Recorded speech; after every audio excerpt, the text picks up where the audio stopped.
Let's talk daddy issues, but not just for girls.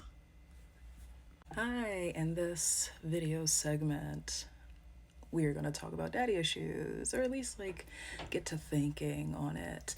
Daddy issues, childhood trauma, and stuff like that, besides super cute kawaii things that I used to talk about or that other Gauging Garu creators talk about. I was listening to a relatively new song, I think, by Drake or either Kendrick Lamar, and in the lyrics, it mentioned daddy issues. Not mommy issue, or like men have daddy issues too, is like how the line went, more or less. And it had me thinking that usually you don't hear that. It's usually, oh, girls have daddy issues. That's why they wear lots of makeup. That's why they do this. That's why they date this type of guy. This is why a girl will dress really flamboyant or overly sexual.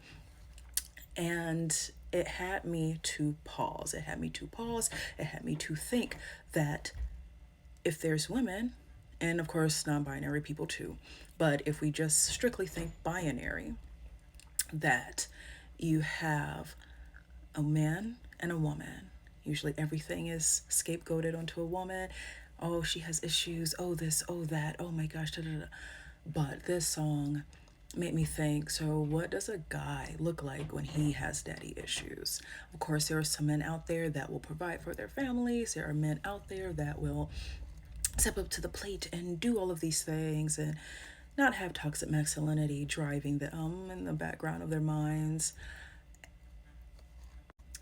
There's also men that will cheat on a woman. There's men that will play women. There's men that will do really wild things to a woman, besides cheating on a woman with all of her friends or risking her life or showing up where she's doing freelance work and things like that.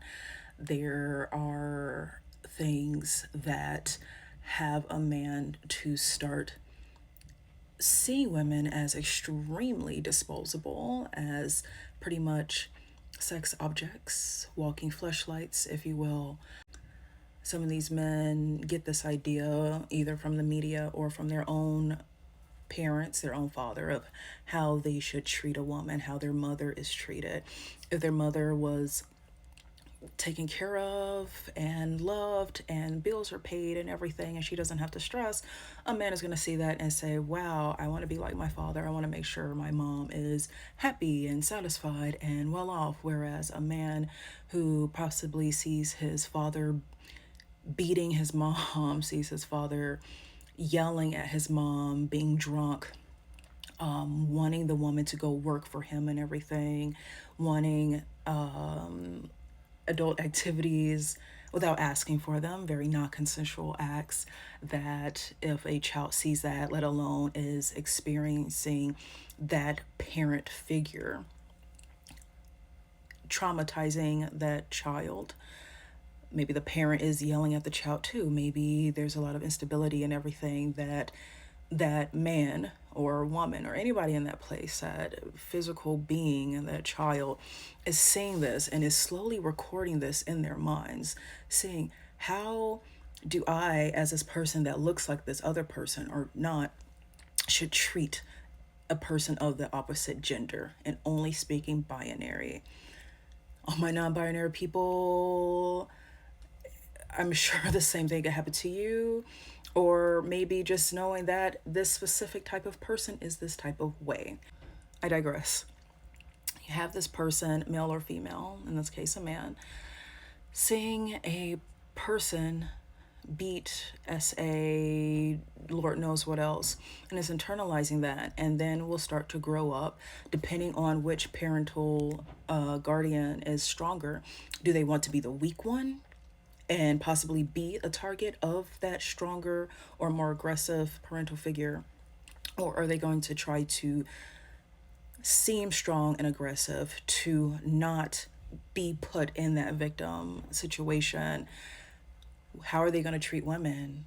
What have they looked at in the past? And there are some creators that have brought this up for like dating community things, where how, like, what is the guideline, what is the draft, the outline of this person when they're going out dating?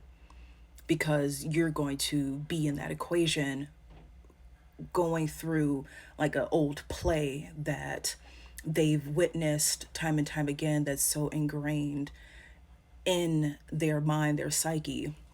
They're going to play it out. When I was a little kid, I would hear like, "Oh, we choose a partner that's like our parents," or something like that. That this dating cycle mimics in childhood. So if a person has a really abusive childhood, or was abused in their childhood, or seen abusive situations, that they will either want to be abusive to feel strong and feel powerful. If they feel weak in any sort of way, weak as in not seeming masculine enough, not seeming sexy enough, not having enough money, not having the correct size for certain things, that they're going to try to become powerful in other ways. Some may not take that route and do something else, and it'll be a whole different trajectory. But it really made me start thinking. Usually, being a woman, being a female, being a woman, usually I just think about my perspective, or like, oh, I don't necessarily put myself in the shoes of a man, but having had male acquaintances and associates and everything, it makes me wonder, how are these people thinking? How are these people showing up day to day? How are they treating a woman, or how do men treat women on a global scale, excuse me. And knowing that childhood trauma exists, that not a lot of people are fixing it, not a lot of people are going through it, because who necessarily wants to relive those memories?